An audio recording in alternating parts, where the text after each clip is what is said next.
Hi, I'm Jen. I'm a PhD student in the CRNEA lab, and my research work focuses on parsing out the mechanisms that underlie microglia gene regulation in the brain. And microglia are the brain's resident immune cell. And during neurodevelopment, they must coordinate specific patterns of gene expression that are required for different things like migration, differentiation, and establishment of a homeostatic state in the brain. And this precise regulation is orchestrated by what's known as epigenetic mechanisms, which regulate and influence gene expression without actually changing the underlying genetic sequence. So as you can see here, there are a whole host of different epigenetic modifications. And with the advent of high throughput sequencing technologies, we can now profile these marks through various epigenomic sequencing techniques, including ATAC-seq, ChIP-seq, by cell sequencing, among many others. And unsurprisingly, there have been an increasing number of publications profiling these epigenetic marks in microglia gene expression, and just a few are shown here.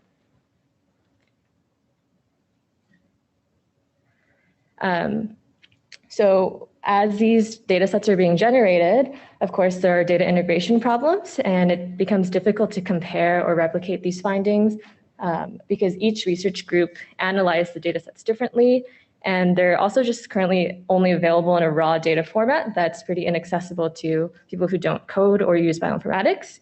So consequently, there's a high underutilization of these key epigenetic data sets, which ultimately hinders the advancement of understanding microglial gene regulation. So the goal of this project, with the support of CONP and my lovely co-advisors, Dr. Annie Ciernia and Dr. Paul Pavlidis, I'm building an interactive web-based tool for analyzing and comparing gene expression and related epigenetic signatures in microglia across key time points in neurodevelopment.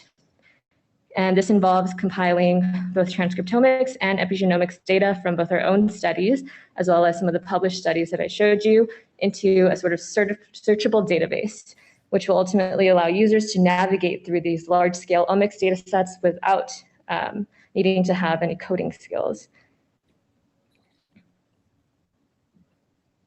So my efforts in the first year of Microgliome have largely focused on data visualization specifically, of reprocessed data sets from existing studies, which I've integrated into an R Shiny app.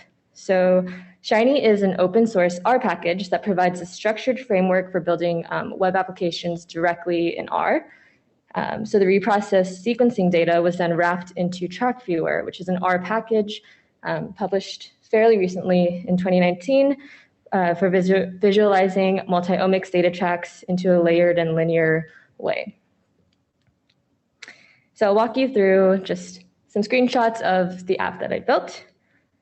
So in the current prototype of Microgliome, users can simply click through the different data options available. So you can, for example, like type in your gene of interest, and you can look at combinations of data tracks across different studies. And when you click Add Graph, you'll see a nice sort of layered visualization of that data pop up on your screen.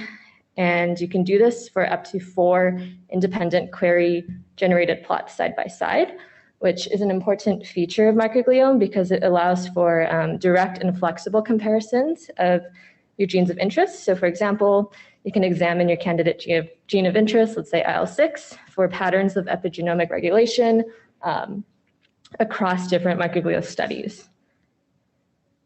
And the TrackView, our package integration, also allows you to export the plots that you generate so that you can have publication-ready figures right after your session.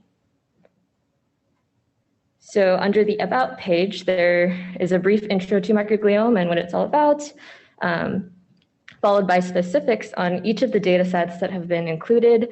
So this includes an abstract of the paper that the study or the data set comes from, what each of the tracks correlates to, and where on the geo repository you can find them. And all of the code for the Microgliome app, as well as for the data sets that were reprocessed, can be found in different repositories on the CRNEA Lab GitHub page. And eventually the protocols will be written up and posted onto OSF and other CONP related platforms.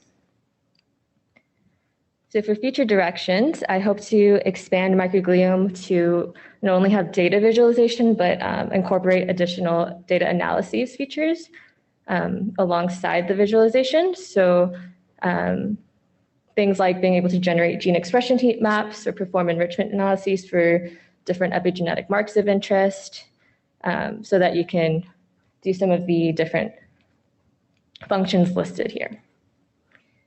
And with that, I would like to thank DBC and DataBinge and the grad program and CVH community, as well as my lab mates and co-advisors.